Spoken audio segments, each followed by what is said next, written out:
ആനായ നബി മുഹമ്മദ് മുസ്തഫ സല്ലല്ലാഹു അലൈഹി വസല്ലമ തങ്ങൾ അവിടുന്ന് പറഞ്ഞു കൊടുക്കുകയാണ്. അബൂ ഹുറൈറ റളിയല്ലാഹു തആല അൻഹുവിനോട് അല്ലാഹുവിന്റെ റസൂൽ പറയുന്നു, അബൂ ഹുറൈറ ഇത്തഖിൽ മഹാരിമ തകുൻ നഗ്ബദന്നാസ്. അല്ലാഹുവിന്റെ പ്രവാചകൻ അവിടുന്ന് പറയുന്നു, അബൂ ഹുറൈറ അല്ലാഹുവിന്റെ റസൂൽ പറയുകയാണ്, ഇത്തഖിൽ മഹാരിമ, ഹറാമിനെ നിനക്ക് സൂക്ഷിക്കാൻ കഴിഞ്ഞാൽ, ഹറാമിനെ നിനക്ക് സൂക്ഷിക്കാൻ കഴിഞ്ഞാൽ ലോകത്തിലെ ഏറ്റവും വലിയ ആബിദ് നീയാണെന്ന് നബി മുഹമ്മദ് മുസ്തഫ സല്ലല്ലാഹു അലൈഹി വസല്ലമ തങ്ങൾ പറയുകയാണ്. ഹറാമായ കാര്യങ്ങളെ നിനക്ക് സൂക്ഷിക്കാൻ കഴിഞ്ഞാൽ ലോകത്തിലെ ഏറ്റവും വലിയ ആബിദ് നീയാണെന്ന് നബി മുഹമ്മദ് മുസ്തഫ സല്ലല്ലാഹു അലൈഹി വസല്ലമ തങ്ങൾ പറയുകയാണ്. ഹറാമിനെ സൂക്ഷിച്ചാൽ, എന്റെ പ്രിയമുള്ളവരെ, ഹറാം നമുക്കറിയുമല്ലോ. അല്ലാഹുവിന്റെ ഖുർആനും ഹദീസും നമുക്ക് പഠിപ്പിച്ചു തരുന്നല്ലോ. ഹറാമുകൾ കള്ളുകുടിയുണ്ടല്ലോ, പലിശ തിന്നുന്നതുണ്ടല്ലോ. അല്ലാഹുവേ, വൻപാപങ്ങൾ അല്ലാഹുവിന്റെ പ്രവാചകൻ എണ്ണി എണ്ണി പറയുന്നുണ്ട്. പരിശുദ്ധമായ ഖുർആൻ പടച്ചവനെ 7 or 8 വൻപാപങ്ങൾ അവിടെ നിന്ന് എണ്ണി എണ്ണി പറയുന്നുണ്ടല്ലോ. അല്ലാഹുവിന്റെ പ്രവാചകൻ അവിടെ നിന്ന് പറഞ്ഞു കൊടുക്കുന്നു, അബൂ ഹുറൈറ ഹറാമിനെ സൂക്ഷിച്ചാൽ ലോകത്തിലെ ഏറ്റവും വലിയ ആബിദ് നീയാണ് എന്ന് അല്ലാഹുവിന്റെ പ്രവാചകൻ അവിടെ നിന്ന് പറഞ്ഞു കൊടുക്കുമ്പോ, എന്റെ പ്രിയമുള്ളവരെ, അബൂ ഹുറൈറ റളിയല്ലാഹു തആല അൻഹു ഒരു ദിവസം ഇശാ നമസ്കാരം കഴിഞ്ഞു. എല്ലാവരും പള്ളിയിൽ നിന്ന് പിരിഞ്ഞുപോയി. അബൂ ഹുറൈറ റളിയല്ലാഹു തആല അൻഹു മാത്രം പള്ളിയിൽ നിന്ന് പോകുന്നില്ല. ഒറ്റയ്ക്ക് ഇശാ നമസ്കാരം കഴിഞ്ഞിട്ട് പള്ളിക്കകത്തിരുന്ന് ദുആ ചെയ്യുകയാണ്. അല്ലാഹുമ്മ ഇന്നി അഊദു ബിക മിനസ് സിനാ. എല്ലാവരും പള്ളിയിൽ നിന്ന് പിരിഞ്ഞു പോയപ്പോ അബൂ ഹുറൈറ റളിയല്ലാഹു തആല അൻഹു തന്റെ 95ാമത്തെ വയസ്സാണ്. തനിക്ക് 95 വയസ്സായി. അബൂ ഹുറൈറ റളിയല്ലാഹു തആല അൻഹു പള്ളിക്കകത്തിരുന്ന് കൊണ്ട് ദുആ ചെയ്യുന്നു, റബ്ബേ അല്ലാഹുമ്മ ഇന്നി അഊദു ബിക മിനസ് സിനാ. വ്യഭിചാരത്തെ തൊട്ട് നീ എന്നെ കാക്കണേ അല്ലാ. 95 വയസ്സുള്ള പടുംകിളവനായ അബൂ ഹുറൈറ റളിയല്ലാഹു തആല അൻഹു പള്ളിക്കകത്തിരുന്ന് കരഞ്ഞുകൊണ്ട് ദുആ ചെയ്യുന്നത് ഒരു ചെറുപ്പക്കാരൻ കാണുകയാണ്. ഒരു ചെറുപ്പക്കാരനായ സ്വഹാബി കാണുകയാണ്. അടുത്ത് ചെന്നിട്ട്, അല്ലാഹുവേ, ദുആ കഴിഞ്ഞ് ഇറങ്ങി വരുന്ന അബൂ ഹുറൈറ റളിയല്ലാഹു തആല അൻഹുവിനോട് ആ ചെറുപ്പക്കാരൻ ചോദിച്ചു, തങ്ങളെ 95 വയസ്സായല്ലോ, പ്രായമായല്ലോ, നിങ്ങളെ കൊണ്ട് എന്തെങ്കിലും ചെയ്യണമെന്ന് വിചാരിച്ചാൽ കഴിയില്ലല്ലോ, പിന്നെ എന്തിനാണ് വ്യഭിചാരത്തെ തൊട്ട് കാക്കണേ എന്ന് ദുആ ചെയ്യുന്നതെന്ന് ചോദിക്കുമ്പോ അബൂ ഹുറൈറ റളിയല്ലാഹു തആല അൻഹു പറഞ്ഞ മറുപടി എന്തെന്നറിയോ? എനിക്കല്ലേ പ്രായമായുള്ളൂ, ശൈത്താന് പ്രായമായിട്ടില്ലല്ലോ. എന്റെ പ്രിയമുള്ളവരെ, 95ാമത്തെ വയസ്സിൽ പോലും അബൂ ഹുറൈറ റളിയല്ലാഹു തആല അൻഹു അവിടുന്ന് പടച്ച റബ്ബിനോട് പൊട്ടിക്കരഞ്ഞുകൊണ്ട് ദുആ ചെയ്യാറുള്ള കാരണം എന്താ?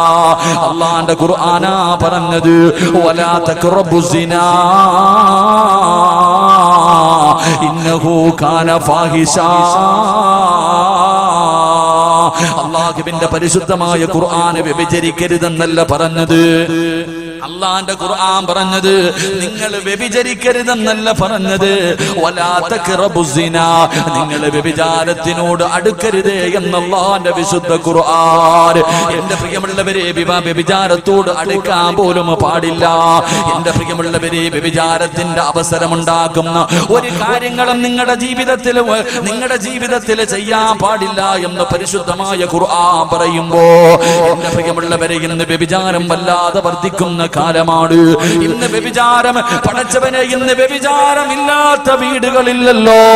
ഇന്ന് ലോകത്തുള്ള ഏകദേശമുള്ള 100-98% വീടിനകത്തും വ്യഭിചാരം നടന്നുകൊണ്ടിരിക്കുകയാണല്ലോ.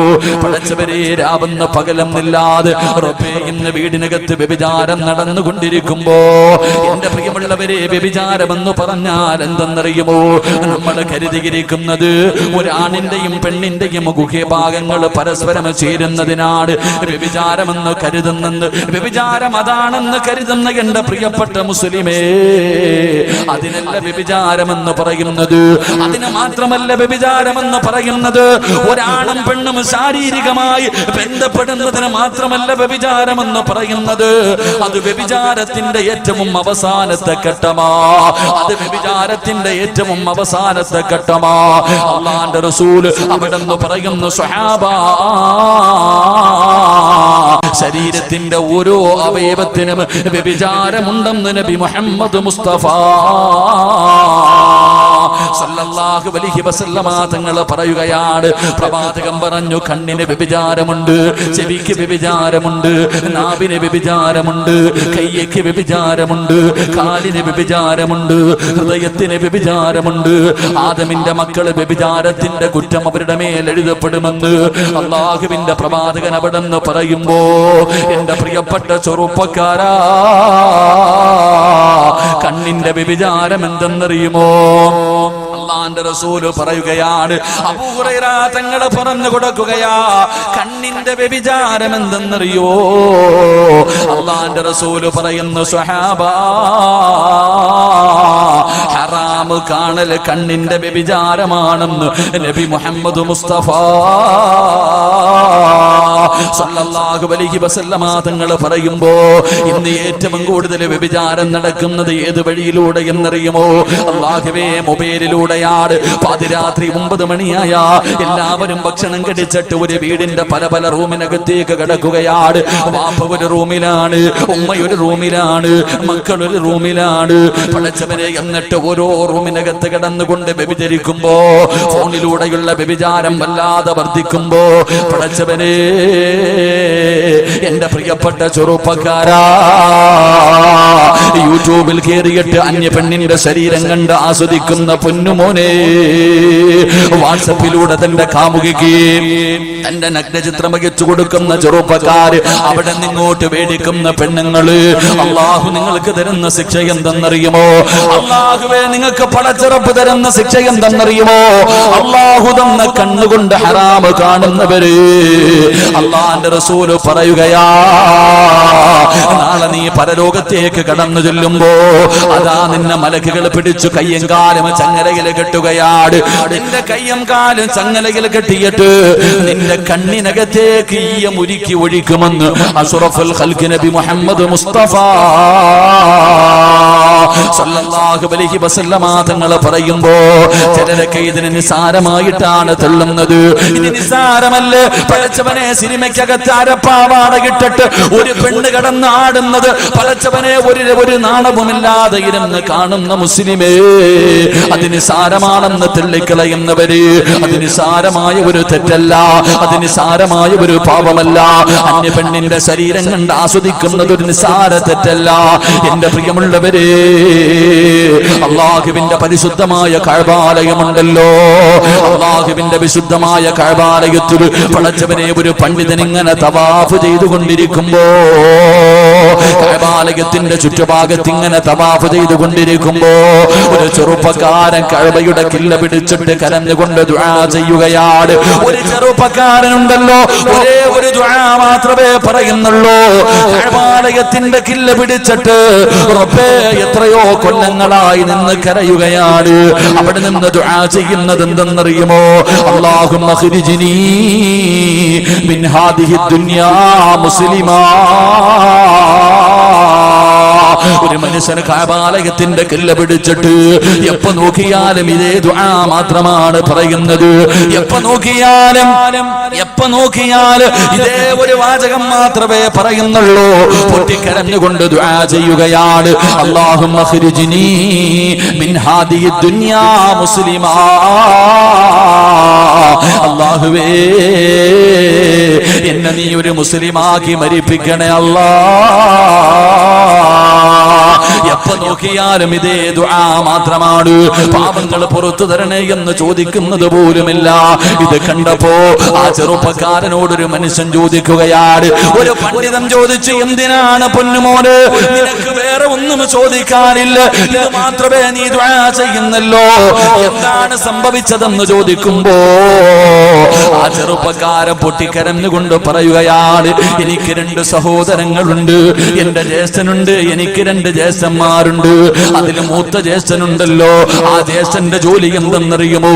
അല്ലാഹുവിന്റെ പള്ളിയിൽ ബാങ്ക് വിളിക്കുന്ന മുഅദ്ദിനാ. എന്റെ സഹോദരൻ 40 വർഷം പള്ളിയിൽ ബാങ്ക് വിളിച്ച മനുഷ്യനായിരുന്നു. എന്റെ പ്രിയമുള്ളവരെ, ബാങ്ക് വിളിക്കുന്ന മനുഷ്യന്റെ പ്രതിഫലം അറിയുമോ? അല്ലാഹുവിന്റെ പ്രവാചകൻ അവിടെ നിന്ന് പറയുകയാണ്, ഈ നാട്ടിൽ ഏറ്റവും കൂടുതൽ പ്രതിഫലം കിട്ടുന്നത് ആർക്കെന്നറിയുമോ? ഈ പള്ളിയിൽ ബാങ്ക് വിളിക്കുന്ന മുഅദ്ദിനുണ്ടല്ലോ, ഈ പള്ളിയിൽ ബാങ്ക് വിളിക്കുന്ന മുഅദ്ദിനുണ്ടല്ലോ, ആ മനുഷ്യനാണ് ഈ നാട്ടിലെ ഏറ്റവും കൂടുതൽ പ്രതിഫലം കിട്ടുന്നതെന്ന് നബി മുഹമ്മദ് മുസ്തഫ സല്ലല്ലാഹു അലൈഹി വസല്ലമ തങ്ങൾ പറയുകയാ. ആ മനുഷ്യന് വേണ്ടി ബാങ്കിന്റെ ശബ്ദം കേൾക്കുന്ന സർവ്വചരാചരങ്ങൾ നാളെ പടച്ചറപ്പിന്റെ മുന്നിൽ സാക്ഷി നിൽക്കുമെന്ന് പ്രവാചകൻ പഠിപ്പിക്കുന്നു. നാളെ പരലോകത്ത് കടന്നു ചെല്ലുമ്പോ അല്ലാഹുവിന്റെ പള്ളിയിൽ ബാങ്ക് വിളിച്ച മനുഷ്യനുണ്ടല്ലോ, ആ മനുഷ്യന്റെ തല ഉയർന്നു നിൽക്കുമെന്ന് നബി മുഹമ്മദ് മുസ്തഫ സല്ലല്ലാഹു അലൈഹി വസല്ലമ തങ്ങൾ പഠിപ്പിക്കുമ്പോ ബാങ്ക് വിളിക്കുന്നതിന്റെ പ്രതിഫലമാണ്. എന്റെ പ്രിയമുള്ളവരെ, 12 കൊല്ലം ആരെങ്കിലും ഒറ്റയടിക്ക് ബാങ്ക് വിളിച്ചാൽ, 12 വർഷം ഏതെങ്കിലും ഒരു മനുഷ്യൻ ബാങ്ക് വിളിച്ചാൽ ആ മനുഷ്യന് സ്വർഗമുണ്ടെന്ന് നബി മുഹമ്മദ് മുസ്തഫ സല്ലല്ലാഹു അലൈഹി വസല്ലമ തങ്ങൾ പറയുമ്പോ ഈ ചെറുപ്പക്കാരൻ പൊട്ടിക്കരഞ്ഞുകൊണ്ട് പറയുകയാണ്, എന്റെ സഹോദരൻ 40 കൊല്ലമാണ് ബാങ്ക് വിളിച്ചത്. പടച്ചവരെ, 5 നേരം നിസ്കരിക്കുന്ന മനുഷ്യനായിരുന്നു, നിസ്കാരത്തടമ്പുള്ള മനുഷ്യനായിരുന്നു, കയ്യിൽ കിട്ടുന്നത് സദഖ കൊടുക്കുന്ന മനുഷ്യനായിരുന്നു, അല്ലാഹുവിന്റെ പരിശുദ്ധമായ ഖുർആൻ ഓതുന്ന മനുഷ്യനായിരുന്നു. പടച്ചവരെ, രാത്രി കാലങ്ങളിൽ എഴുന്നേറ്റ് നിന്ന് തഹജ്ജുദ് നിസ്കരിക്കുന്ന മനുഷ്യനായിരുന്നു. പക്ഷേ എന്റെ ജ്യേഷ്ഠനുണ്ടല്ലോ, അവിടുന്ന് രോഗം പിടിച്ച് സക്കറാത്തിന്റെ അവസ്ഥയിൽ കിടക്കുമ്പോ എന്റെ പ്രിയപ്പെട്ട സഹോദരൻ 40 കൊല്ലം അല്ലാഹുവിന്റെ പള്ളിയിൽ അല്ലാഹു അക്ബർ അല്ലാഹു അക്ബർ അല്ലാഹുവിന്റെ പള്ളിയിൽ 40 കൊല്ലം ബാങ്ക് വിളിച്ച എന്റെ സഹോദരനുണ്ടല്ലോ, അവസാനം സക്കറാത്തിന്റെ അവസ്ഥയെത്തിയപ്പോ എന്നോട് പറഞ്ഞു, പരിശുദ്ധമായ ഖുർആൻ എടുത്തുകൊണ്ടുവരാൻ. എന്നോട് എന്റെ സഹോദരൻ പറഞ്ഞു, മോനെ ഖുർആൻ എടുത്തുകൊണ്ടുവാ. പടച്ചവനെ, ഞാൻ ചിന്തിച്ചു, എന്റെ സഹോദരൻ ഖുർആൻ ഒരുപാട് ഓതിയതാണല്ലോ, ആ ഖുർആൻ ഓതിയിട്ട് മരിക്കാൻ പോകുകയായിരിക്കും, അള്ളാന്റെ ഖുർആൻ കെട്ടിപ്പിടിച്ച് മരിക്കാനായിരിക്കും. ഖുർആൻ എടുത്തുകൊണ്ട് വരാൻ പറഞ്ഞപ്പോ ഞാൻ എന്റെ സഹോദരന്റെ കയ്യിലേക്ക് ഖുർആൻ കൊണ്ടുവച്ചപ്പോ അവിടെ നിന്ന് പറയുന്നു, കഫർതു ബില്ലാഹി ബിമാ ഉൻസില. പരിശുദ്ധമായ ഖുർആൻ കൊണ്ടുകൊടുത്തപ്പോ ആ ഖുർആൻ വലിച്ചു കീറുകയാണ്, അല്ലാഹുവിന്റെ പരിശുദ്ധമായ ഖുർആൻ വലിച്ചു കീറുകയാണ്. എന്നിട്ട് പറയുകയാ, എനിക്ക് ഈ ഖുർആനിൽ വിശ്വാസമില്ല. 40 കൊല്ലം അല്ലാഹുവിന്റെ പള്ളിയിൽ ബാങ്ക് വിളിച്ച മനുഷ്യനുണ്ടല്ലോ, അവസാനം മരണത്തിന്റെ വേളയിൽ സക്കറാത്തിന്റെ അവസ്ഥയിൽ തന്റെ സഹോദരനോട് പരിശുദ്ധമായ ഖുർആൻ എടുത്തുകൊണ്ട് വരാൻ പറഞ്ഞു. ആ ഖുർആൻ കയ്യിൽ കൊണ്ടുകൊടുക്കുമ്പോ എനിക്കിതിൽ വിശ്വാസമില്ലെന്ന് പറഞ്ഞുകൊണ്ട് റബ്ബിന്റെ ഖുർആൻ അങ്ങ് വലിച്ചു കീറുകയാണ്. എന്റെ പ്രിയമുള്ളവരെ,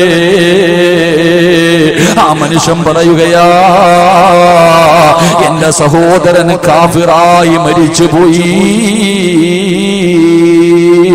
40 കൊല്ലം അല്ലാഹുവിന്റെ പള്ളിയിൽ ബാങ്ക് വിളിച്ച മനുഷ്യര് അവസാനം തന്റെ മരണമെടുത്തപ്പോ പരിശുദ്ധമായ ഖുർആൻ എനിക്ക് വിശ്വാസമില്ലെന്ന് പറഞ്ഞ് അത് വലിച്ചു കീറിയിട്ട് കാഫിറായിട്ടാണ് മരിച്ചുപോയത്. എന്നിട്ട് പറയുന്നു, എന്റെ 2ാമത്തെ സഹോദരനുണ്ടല്ലോ, അതേ പള്ളിയിൽ തന്നെയാണ് ബാങ്ക് വിളിച്ചത്. 10 വർഷം എന്റെ സഹോദരനും അവിടെ 2ാമത്തെ സഹോദരനും 10 കൊല്ലം ആ പള്ളിയിൽ ബാങ്ക് വിളിച്ചു. അവസാനം എന്റെ സഹോദരനും മരണപ്പെട്ടത് കാഫിറായിട്ടാ. ഇപ്പൊ ആ പള്ളിയിൽ ബാങ്ക് വിളിക്കുന്നത് ഞാനാണ്. ഇപ്പോൾ ആ പള്ളിയിൽ ബാങ്ക് വിളിക്കുന്നത് ഞാനാണ്. എന്തിനാണ് ഞാൻ കഅബാലയത്തിന്റെ മുറ്റത്ത് വന്നിരുന്ന് ദുആ ചെയ്യുന്നതെന്നറിയുവോ? അല്ലാഹുവേ, എന്റെ സഹോദരന്മാർക്ക് വന്ന ഗതി എനിക്ക് തരല്ലേ അല്ലാ. ആ ഗതി എനിക്ക് വരല്ലേ അല്ലാ എന്നുകൊണ്ട് കഅബാലയത്തിന്റെ കില്ല പിടിച്ചിട്ട് കരയുന്ന ചെറുപ്പക്കാര് പടച്ചവരെ ആ മനുഷ്യൻ ചോദിച്ചു, നിങ്ങളുടെ സഹോദരങ്ങൾക്ക് വല്ല ദുശീലവും ഉണ്ടായിരുന്നോ? നിന്റെ സഹോദരങ്ങൾക്ക് വല്ല ദുശീലവും ഉണ്ടായിരുന്നോ? ആ സമയത്ത് അവിടെന്ന് പറഞ്ഞ മറുപടി എന്തെന്നറിയുമോ? വഹുമായന്നുറാനി ഔറാദുൻ നിസാ. പടച്ചവരെ, യതീംഖാനയുടെ മുന്നിൽ ഒരുമിച്ച് കൂടിയ മുസ്ലിമേ, നീ പറ, അല്ലാഹുവിന്റെ പള്ളിയിൽ 40 കൊല്ലം ബാങ്ക് വിളിച്ച മനുഷ്യൻ അല്ലാഹു കൊടുക്കുന്ന പ്രതിഫലം എന്താ? എത്ര നല്ല മനുഷ്യനാണ് പടച്ചവരെ, എത്ര നല്ല മനുഷ്യനാണ്. ആ മനുഷ്യൻ അല്ലാഹുവേ തഹജ്ജുദ് നിസ്കരിക്കുമായിരുന്നു, ഖുർആൻ ഓതുമായിരുന്നു, ദിക്റുകൾ പറയുമായിരുന്നു, സദഖകൾ കൊടുക്കുമായിരുന്നു. അല്ലാഹുവേ, ആ സൽക്കർമ്മങ്ങൾ ചെയ്തിരുന്ന മനുഷ്യർ അവസാനം കാഫിറായിട്ടാണ് മരിച്ചുപോയത്. അതിന്റെ കാരണം എന്തെന്ന് ചോദിക്കുമ്പോ, 2 സഹോദരങ്ങൾക്കും ഒരു ദുശീലമുണ്ടായിരുന്നു. 2 സഹോദരങ്ങൾക്കും ഒരു ദുശീലമുണ്ടായിരുന്നു. എന്തേ ദുശീലമെന്നറിയുവോ? ഔറാദുൻ നിസാ, പെണ്ണുങ്ങളുടെ ഔറത്ത് കാണുന്ന ഒരു സ്വഭാവമുണ്ടായിരുന്നു. എന്റെ പ്രിയമുള്ളവരെ, 2 പേർക്കും അല്ലാഹുവേ ഒരേ ഒരു ദുശീലം, അന്യ പെണ്ണിന്റെ ഔറത്ത് കാണുന്നവരായിരുന്നു. എന്റെ പ്രിയമുള്ളവരെ, ഞാനും നിങ്ങളും ഒന്ന് ചിന്തിച്ചു നോക്ക്. പടച്ചവനെ, നമുക്കും ആ സ്വഭാവമുണ്ടല്ലോ. ഞാനും നിങ്ങളും ഹറാമ് കാണുന്നവരാണല്ലോ, സിനിമ കാണുന്നവരാണല്ലോ, സീരിയൽ കാണുന്നവരാണല്ലോ, അന്യ പെണ്ണിന്റെ ശരീരം കണ്ട് ആസ്വദിക്കുന്നവരാണല്ലോ. എന്റെ പ്രിയപ്പെട്ട ചെറുപ്പക്കാരാ, പാതിരാത്രി തന്റെ പ്രിയപ്പെട്ട കാമുകിയതാ നഗ്നചിത്രം അയച്ചു തരുമ്പോ നീ കാണുന്നവനല്ലേ, നീ ഷെയർ ചെയ്യുന്നവനല്ലേ, IMOയിലൂടെ നിന്റെ പ്രിയപ്പെട്ട കാമുകിയെ കാണുന്നവനല്ലേ. എന്റെ പ്രിയപ്പെട്ട പെങ്ങള്, നിസ്കാരമുണ്ടെങ്കിലും നീ ഖുർആൻ ഓതുമെങ്കിലും സ്വലാത്ത് പറയുമെങ്കിലും സൽക്കർമ്മങ്ങൾ ചെയ്യുമെങ്കിലും ഇങ്ങനെ ഒരു ദുശീലം നിനക്കുണ്ടോ? അല്ലാഹുവേ, മഗ്രിബിന്റെ സമയത്ത് ടിവിയുടെ ഫ്രണ്ടിലിരുന്നിട്ട് അന്യപുരുഷന്റെ ഔറത്ത് കണ്ട് ആസ്വദിക്കുന്ന പെണ്ണ്, പടച്ചവരെ, അവസാന പരിശുദ്ധമായ ഖുർആൻ വലിച്ചു കയറി കളഞ്ഞിട്ട് കാഫിറായി ചത്തുപോയെന്ന് ചരിത്രം പഠിപ്പിക്കുമ്പോ അല്ലാഹുവിന്റെ പ്രവാചകൻ പറയുകയാണ്, അബൂ ഹുറൈറ തങ്ങൾ പറഞ്ഞു തരികയാ, കണ്ണിന്റെ വ്യഭിചാരം എന്തെന്നറിയുമോ? കണ്ണിന്റെ വ്യഭിചാരം എന്തെന്നറിയുമോ? കണ്ണുകൊണ്ട് ഹറാമ് കാണല്, അന്യ പെണ്ണിന്റെ ശരീരം കാണല്, അന്യ പുരുഷന്റെ ശരീരം കാണല് കണ്ണിന്റെ വ്യഭിചാരമാണെന്ന് നബി മുഹമ്മദ് മുസ്തഫ സല്ലല്ലാഹു അലൈഹി വസല്ലമ തങ്ങൾ പറയുമ്പോ, എന്റെ പ്രിയമുള്ളവരെ, കൈയുടെ വ്യഭിചാരം എന്തെന്നറിയുമോ? കണ്ണിന്റെ വ്യഭിചാരം കാണലാണ്. ചെവിയുടെ വ്യഭിചാരം എന്തെന്നറിയുമോ? പടച്ചവരെ, പാതിരാത്രി ഫോണിലൂടെ മണിയറ രഹസ്യം പരസ്പരം പങ്കുവെക്കുന്നവരുണ്ടല്ലോ. മോശമായ സംസാരം ചെവി കൊണ്ട് കേൾക്കലുണ്ടല്ലോ. അന്യ പെണ്ണിന്റെ ശബ്ദം കേൾക്കല്, അത് ചെവിയുടെ വ്യഭിചാരമാണ് പൊന്നുമോനെ. അത് വിവാഹം ഉറപ്പിച്ച പെണ്ണാകട്ടെ, ചെറുപ്പക്കാര് പടച്ചവനെ ചോദിക്കും, ഉസ്താദേ വിവാഹം ഉറപ്പിച്ചല്ലോ. എടാ, ഉറപ്പിച്ചെന്ന് പറഞ്ഞിട്ട് ഇസ്ലാമിൽ ഒരു നിലയുമില്ലടാ. ആ ഉറപ്പിയിൽ ഇസ്ലാമിൽ ഒരു വിലയുമില്ല പൊന്നുമോര്. നിക്കാഹ് കഴിച്ചാലേ അവള് നിനക്ക് നിന്റെ ഭാര്യയാകൂ. നിക്കാഹ് കഴിക്കുന്നതിന് 1 സെക്കൻഡ് മുമ്പ് വരെ അവള് നിനക്ക് അന്യപുരുഷനാടാ. നാട്ടുകാരെ മുഴുവനും വിളിച്ചാൽ, നീ എത്ര സ്വർണം കൊണ്ടിട്ടാൽ പടച്ചവനെ, നിക്കാഹ് കഴിക്കുന്നതിന് ആ പ്രിയപ്പെട്ട പെണ്ണിന്റെ വാപ്പ നിന്റെ കയ്യിൽ പിടിച്ചു തരുന്നത് വരെ എന്റെ പൊന്നുമോനെ അന്യപുരുഷൻ തന്നെയാ, അവൾ അന്യ പെണ്ണ് തന്നെയാ. പടച്ചവനെ, ഫോണിലൂടെ സംസാരിക്കുന്ന യുവത്വേ, മരിച്ച വ്യഭിചാരിയെ പോലെ മരിക്കണം ചെറുപ്പക്കാരാ. മരിച്ചുപോയാ വാപ്പാ പൊന്നുമക്കളെ ഒരുത്തം വന്ന് കണ്ടു ഇഷ്ടപ്പെട്ട് അല്പം സ്വർണ്ണമിട്ടിട്ട് വിവാഹം ഉറപ്പിക്കാൻ നിങ്ങളുടെ പൊന്നുമോളെ കെട്ടാൻ തയ്യാറാണെന്ന് പറഞ്ഞ ഒരു വാക്കിന്റെ ബലത്തില് നീ നിന്റെ പൊന്നുമോളെ ഫോൺ വിളിക്കാൻ അവസരം കൊടുത്താ നിന്റെ പൊന്നുമോള് വ്യഭിചാരിയാണ് വാപ്പാ. നിന്റെ പൊന്നുമോള് മരിച്ചുപോയ വ്യഭിചാരിയെ പോലെയാണ് മരിക്കുന്നത്. നീ ആരെന്ന് ആരെന്നറിയുവോ? നീ വ്യഭിചാരിയുടെ വാപ്പയാണ്. നിന്റെ പൊന്നുമോളെ വ്യഭിചരിക്കാൻ അവസരം ഉണ്ടാക്കി കൊടുത്തത് നീയാണ്. നിന്നെ പടച്ചുറപ്പ് വിടൂല. നിനക്ക് തടമ്പുണ്ടെങ്കിലും താടിയുണ്ടെങ്കിലും ഹാജിയാരാണെങ്കിലും പള്ളിയിലെ ഇമാമാണെങ്കിലും ഏത് കൊലകൊമ്പനാണെങ്കിലും അള്ളാഹു നിന്നെ വെറുതെ വിടില്ലെന്ന് നബി മുഹമ്മദ് മുസ്തഫ സല്ലല്ലാഹു അലൈഹി വസല്ലമ തങ്ങൾ പറയുകയാണ്. നാളെ പടച്ചുറപ്പിന്റെ പരലോകത്തില് ഏറ്റവും വലിയ വൃത്തികെട്ടവര് 3 വിഭാഗമാണ്. ഏറ്റവും വലിയ വൃത്തികെട്ടവര് 3 വിഭാഗമാണ്. ആ 3 വിഭാഗത്തിൽ ഒന്നാമത്തെ വിഭാഗം ഏതെന്നറിയുവോ? തന്റെ ഭാര്യയും മക്കളും തെറ്റ് ചെയ്യുമ്പോ അതിന് നിസ്സാരമായി തള്ളിക്കളയുന്ന വാപ്പാ നീയാണെന്ന് നബി മുഹമ്മദ് മുസ്തഫ സല്ലല്ലാഹു അലൈഹി വസല്ലമ തങ്ങൾ പറയുകയാ. പടച്ചുറപ്പ് നിന്റെ മുഖത്ത് നോക്കൂല, നിന്നോട് കരുണ കാണിക്കൂല, നിനക്കൊരു പരിഗണനയും ഉണ്ടാകില്ല, അല്ലാഹുവിന്റെ ദയ പോലും നിനക്കുണ്ടാകില്ല. അതുകൊണ്ട് എന്റെ പ്രിയമുള്ളവരെ, അന്യ പെണ്ണിന്റെ ശബ്ദം കേൾക്കല് അത് ചെവിയുടെ വ്യഭിചാരമാണ്. ഹറാമ് കാര്യങ്ങൾ സംസാരിക്കലുണ്ടല്ലോ, ഹറാമായ കാര്യങ്ങൾ സംസാരിക്കലുണ്ടല്ലോ, അത് നിന്റെ നാവിന്റെ വ്യഭിചാരമാണെന്ന് നബി മുഹമ്മദ് മുസ്തഫ സല്ലല്ലാഹു അലൈഹി വസല്ലമ തങ്ങൾ പറയുകയാ.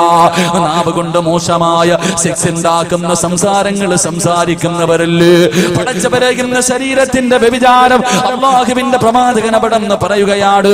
മോശമായത് സംസാരിക്കൽ നിന്റെ നാവിന്റെ വ്യഭിചാരമാ. അല്ലാഹുവേ, കൈയുടെ വ്യഭിചാരം എന്തെന്നറിയോ? അന്യ പെണ്ണിന്റെ ശരീരത്ത് തൊടല് കൈയുടെ വ്യഭിചാരമാണെന്ന് നബി മുഹമ്മദ് മുസ്തഫ സല്ലല്ലാഹു അലൈഹി വസല്ലമ തങ്ങൾ പറയുമ്പോ, കല്യാണ വീട്ടിലേക്ക് കടന്നു ചെല്ലുമ്പോ ഒരുപാട് തിരക്കുകൾ ഉണ്ടാകുമ്പോ, ബസ്സിനകത്ത് യാത്ര ചെയ്യുമ്പോ പടച്ചവനെ ചിലർ കന്യ പെണ്ണുങ്ങളുടെ ശരീരത്തൊന്ന് തടകുന്നത്, ഒന്ന് തൊടുന്നത് വല്ലാത്ത ഇഷ്ടമാണ്. എങ്കിൽ അല്ലാഹുവിന്റെ റസൂൽ പറയുന്നു, ചെറുപ്പക്കാരാ, അന്യ ഒരു പെണ്ണിന്റെ ശരീരത്ത് തൊടുന്നതിനേക്കാളും നല്ലതെന്നറിയുവോ? ഏതെങ്കിലും ഒരു അന്യ പെണ്ണിന്റെ ശരീരത്ത്, ഏതെങ്കിലും ഒരു അന്യ ചെറുപ്പക്കാരന്റെ ശരീരത്ത് നിങ്ങൾക്ക് ആർക്കെങ്കിലും തൊടണമെന്ന് ആഗ്രഹമുണ്ടായാൽ അവളെ തൊടുന്നതിനേക്കാളും നല്ലതെന്തെന്നറിയുവോ? അന്യ ഒരു പെണ്ണിന്റെ ശരീരത്ത് തൊടുന്നതിനേക്കാൾ ഏറ്റവും നല്ലതെന്തെന്നറിയുവോ? കാഷ്ടത്തിൽ കിടക്കുന്ന പന്നിയുണ്ടല്ലോ, തൊട്ടാൽ 7 വെള്ളത്തിൽ കഴുകണമെന്ന് പറയുന്ന നീ പറിച്ചവര്, ആ പേര് തന്നെ നിനക്ക് വല്ലാത്ത അലർജിയാണല്ലോ. അല്ലാഹുവിന്റെ പ്രവാചകൻ പറയുകയാണ്, അന്യ ഒരു പെണ്ണിന്റെ ശരീരത്ത് തൊടുന്നതിനേക്കാളും നല്ലത് കാഷ്ടത്തിൽ കിടക്കുന്ന പന്നിയെ കെട്ടിപ്പിടിച്ച് കിടക്കലാണ് നല്ലതെന്ന് നബി മുഹമ്മദ് മുസ്തഫ സല്ലല്ലാഹു അലൈഹി വസല്ലമ തങ്ങൾ പറയുകയാ.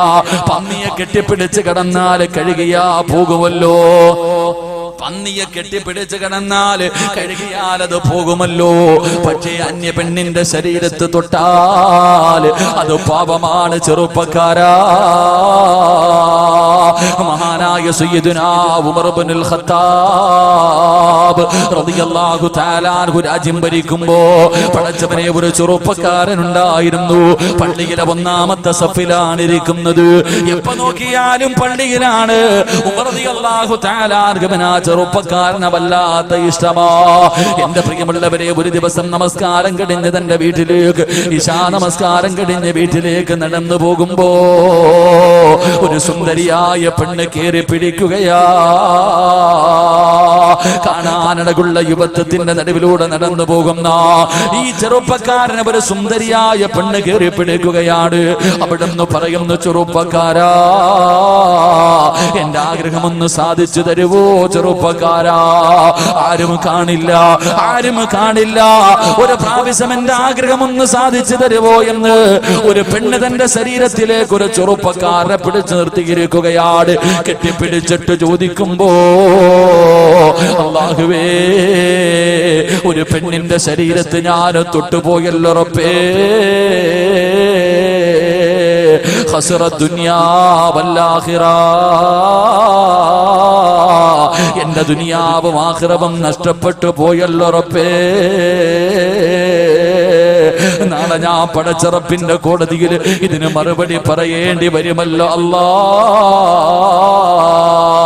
ഒരു സുന്ദരിയായ പെണ്ണു പാതിരാത്രി തന്റെ ശരീരത്തിലേക്ക് ചേർത്ത് പിടിച്ചിട്ട് അവിടെ എന്റെ ആഗ്രഹമൊന്ന് സാധിച്ചു തരുവോ, ഒരാളും കാണില്ല എന്ന് പറഞ്ഞ് യാചിക്കുമ്പോ ആ ചെറുപ്പക്കാരൻ പേടിച്ച് തളർന്നു വീഴുകയാ.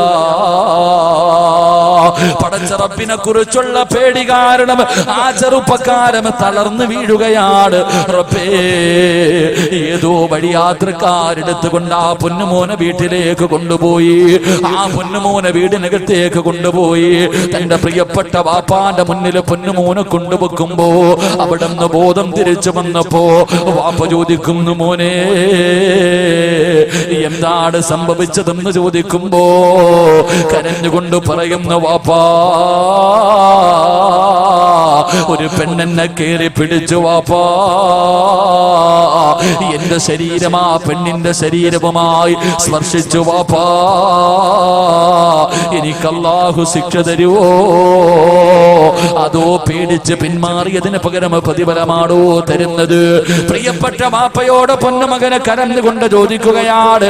എന്റെ പ്രിയമുള്ളവരെ, അവിടെ നിന്ന് പറഞ്ഞു ഉമർ ഇബ്നുൽ ഖത്താബ് തങ്ങളോട് പോയി ചോദിക്കുവാപ്പാ. അവസാനം തന്റെ പ്രിയപ്പെട്ട പൊന്നുമോര് പറയുമ്പോ അവസാനം ഉമർ ഇബ്നുൽ ഖത്താബ് റളിയല്ലാഹു തആല അൻഹുവിന്റെ അടുക്കൽ പോയി കാര്യങ്ങൾ മുഴുവനും പറഞ്ഞിട്ട് തിരിച്ചു വരുമ്പോ സുബ്ഹാനല്ലാഹ്, നെഞ്ചു പൊട്ടിയിട്ട് മരിച്ചു പോയടാ ചെറുപ്പക്കാരാ. അങ്ങോട്ടൊരു പെണ്ണിനെ കേറി പിടിച്ചതല്ല, അങ്ങോട്ടൊരു പെണ്ണിനെ കയറി പിടിച്ചതല്ല, ഒരു പെണ്ണിങ്ങോട്ട് കയറി പിടിച്ചതാണ്, ഒരു പെണ്ണിങ്ങോട്ട് കയറി പിടിച്ചതാ. പക്ഷേ ഇങ്ങോട്ട് പിടിച്ചപ്പോ പോലും അല്ലാഹുവേ അവിടെ നിന്ന് പേടിച്ചിട്ട് ബോധം നഷ്ടപ്പെട്ടു പോവുകയാണ്. അത് ചിന്തിച്ച് ആ ചെറുപ്പക്കാരൻ ഹൃദയം പൊട്ടിയിട്ട് മരിച്ചു പോവുകയാ. ആ ചെറുപ്പക്കാരന്റെ ജനാസ കൊണ്ടുവന്ന് 6 അടി മണ്ണിനകത്തേക്ക് ഇറക്കി വെക്കുമ്പോ ഉമർ ഇബ്നുൽ ഖത്താബ് തങ്ങൾ പറഞ്ഞു, പൊന്നുമോനെ, വലിമൻ ഖാഫ മഖാമ റബ്ബിഹി ജന്നതാ.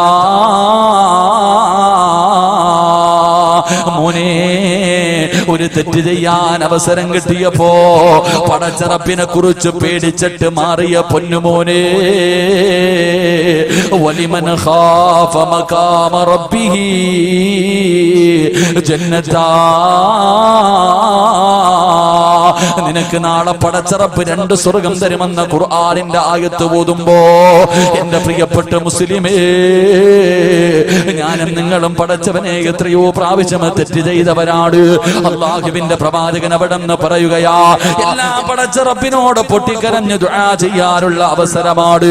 പടച്ച റബ്ബ് നമുക്ക് ഓരോ ദിവസവും ഇങ്ങനെ ആയുസ് തരുന്നത്. എന്റെ പ്രിയമുള്ളവരെ, ചെയ്തു പോയത് പടച്ച റബ്ബിനോട് ഏറ്റു പറയാരാ. അതുകൊണ്ട് ഫോൺ വിളിച്ചവരുണ്ട്, പടച്ചവനെ വൃത്തികേടുകൾ കാണിച്ചവരുണ്ട്, അന്യപുരുഷന് ചിത്രം അയച്ചു കൊടുത്തവരുണ്ട്, അന്യപുരുഷനുമായി ശരീരത്തിൽ തൊട്ടവരുണ്ട്. എല്ലാം ഇന്ന് വരെ ആരും അറിയാത്തത് നിന്റെ കഴിവ് കൊണ്ടാണെന്ന് കരുതല്ലേ. പടച്ചുറപ്പ് നിന്നോട് കാണിക്കുന്ന കരുണയാ, അല്ലാഹു നിന്നോട് കാണിക്കുന്ന കരുണയാ. നിന്റെ മക്കളെ കുറിച്ച് ഓർത്തിട്ടാണ് പെങ്ങള്. അതുകൊണ്ട് അല്ലാഹുവിന്റെ പ്രവാചകൻ അവിടെ നിന്ന് പറയുകയാണ്, അല്ലാഹു നീതിമാനാണ്, അല്ലാഹു നീതിമാനാണ്. ചെയ്തു പോയ പാപങ്ങളെ കുറിച്ച് ഓർത്ത് പൊട്ടിക്കരഞ്ഞുകൊണ്ട് തൗബ ചെയ്യുന്ന മനുഷ്യന് നാളെ പടച്ചുറപ്പിന്റെ സ്വർഗത്തിൽ 2 സ്വർഗമുണ്ടെന്ന് അല്ലാഹുവിന്റെ റസൂൽ പറയുമ്പോ പ്രവാചകന്റെ മുന്നിലേക്ക് പടച്ചവരെ, മായിസ് റളിയല്ലാഹു തആല അൻഹു ഒരു ചെറുപ്പക്കാരനായ സഹാബിയാണ്. അല്ലാഹുവിന്റെ പ്രവാചകന്റെ മുന്നിലേക്ക് കടന്നു വന്ന് എന്ന് പറയുന്നു, അല്ലാഹുവിന്റെ റസൂലിന്റെ മുന്നിലേക്ക് കടന്നു വന്നിട്ട് അവിടെ നിന്ന് പറയുന്നു, യാ റസൂലല്ലാഹ്, ഞാൻ തെറ്റ് ചെയ്തു നബിയേ, എന്നെ ഒന്ന് ശുദ്ധീകരിക്കണേ നബിയേ. അല്ലാഹുവിന്റെ പ്രവാചകൻ അവിടെ നിന്ന് പറയുകയാണ്, അല്ലാഹുവിന്റെ പ്രവാചകൻ അവിടെ നിന്ന് പറഞ്ഞു, പോ മായിസ്. അല്ലാഹുവിന്റെ പ്രവാചകൻ മായിസ് എന്ന് പറയുന്ന ചെറുപ്പക്കാരനെ പറഞ്ഞു വിടുകയാ. പക്ഷേ മനസ്സിന്റെ ഉള്ളിൽ സമാധാനമില്ല. രണ്ടാമതും എന്ന് പറഞ്ഞു, യാ റസൂലല്ലാഹ്, ഞാനൊരു പെണ്ണുമായി വ്യഭിചരിച്ചു നബിയേ. എന്നെ ഒന്ന് ശുദ്ധീകരിക്കുമോ നബിയേ? അല്ലാഹുവിന്റെ പ്രവാചകൻ അവിടെന്ന് പറഞ്ഞു, സഹാബാ കള്ളു കുടിച്ചിട്ടുണ്ടോ എന്ന് നോക്ക് സഹാബാ. സഹാബത്തുമായി റളിയല്ലാഹു തആല അൻഹുവിന്റെ അടുക്കൽ വന്നു. എന്നിട്ട് പറഞ്ഞു, നബിയേ കള്ളു കുടിച്ചിട്ടില്ല. മൂന്നാമതായിട്ടും മായിസ് എന്ന് പറയുന്ന ചെറുപ്പക്കാരൻ അല്ലാഹുവിന്റെ പ്രവാചകന്റെ ചാരത്ത് ചെന്ന് കയ്യിൽ പിടിച്ചിട്ട് കരഞ്ഞുകൊണ്ട് പറയുന്നു, നബിയേ ഞാൻ വ്യഭിചരിച്ചു നബിയേ, ഞാൻ വ്യഭിചരിച്ചു നബിയേ, ഞാൻ തെറ്റു ചെയ്തു എന്ന് അംഗീകരിക്കുന്നു നബിയേ. എനിക്കറിയാ എന്നെ എറിഞ്ഞു കൊല്ലണമെന്നാണ് ഇസ്ലാമിന്റെ വിധിയെന്ന് എനിക്കറിയാ. എങ്കിലും എനിക്ക് കുഴപ്പമില്ല നബിയേ. ഇവരോട് എന്നെ എറിഞ്ഞു കൊല്ലാ പറ നബിയേ, ഇവരോട് എന്നെ എറിഞ്ഞു കൊല്ലാ പറ നബിയേ. നാട്ടുകാരുടെ മുന്നിൽ നാണം കെട്ടാൽ, ഈ സഹാബത്തിന്റെ മുന്നിൽ മുഴുവനും ഞാൻ നാണം കെട്ടാലും എനിക്ക് കുഴപ്പമില്ല നബിയേ.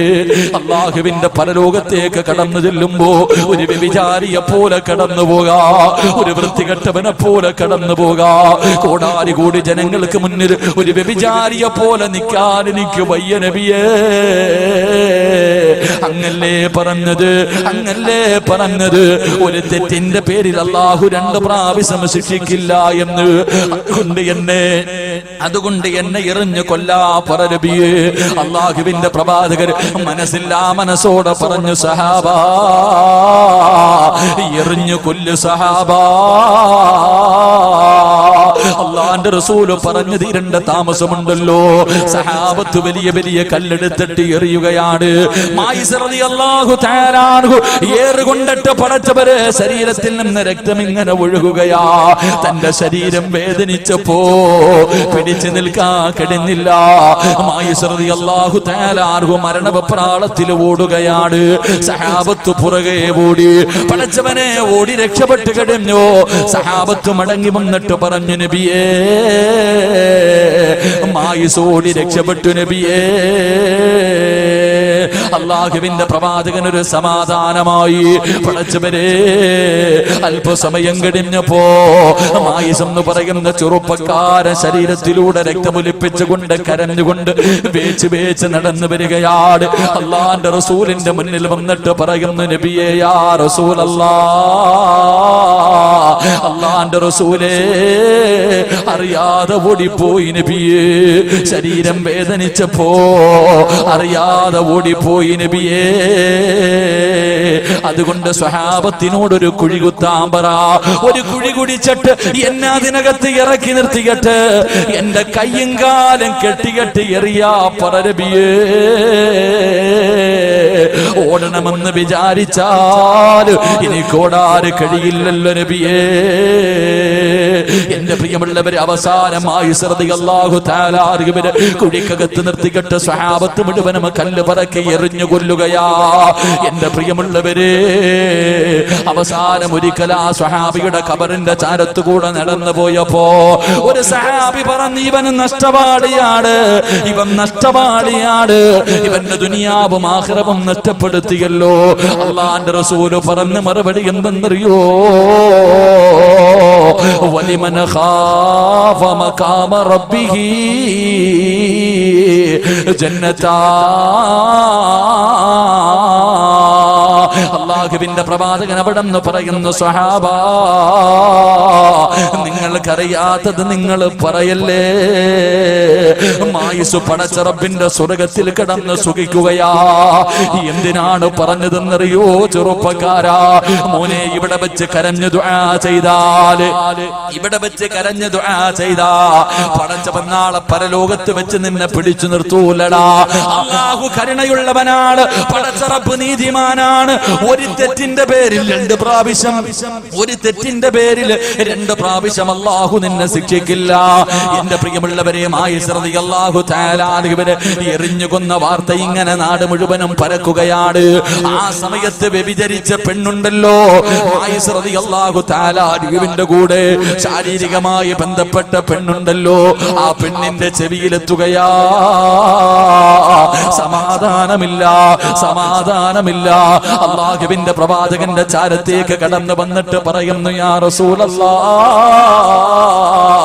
ഞാനാണ് നബിയേ, മായിസിന്റെ കൂടെ വ്യഭിചരിച്ച പെണ്ണാണ് നബിയേ.